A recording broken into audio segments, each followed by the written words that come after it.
बहुत तज्जा रहेगा तो मम्मी तो पूछ आएंगे खाने में क्या बना। मम्मी क्या है आज नाश्ते में क्या बना लूं?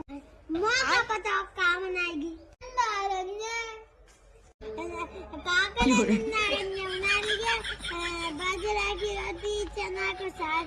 सोच रहा है मम्मी कभी आज हमने तो पूरी कचौड़ी कर ली। रुको जरा सबर करो। रोटी साग कर लो। मम्मी तुम्हारी नंद नहीं हमारी नंद आ रही है। ए भाई आज हूँ बताऊँ क्या बनाएगी? बता देती तभी हमने जानी मेरी नंद आ रही। हाँ तो बता रंजी क्या बनाए? तभी बना रही है पास्ता कचौड़ी पूरी मैगी और मिठाई का डिब्बा मंगा रहा है। हमने बिटिया के कार्ड खत्म।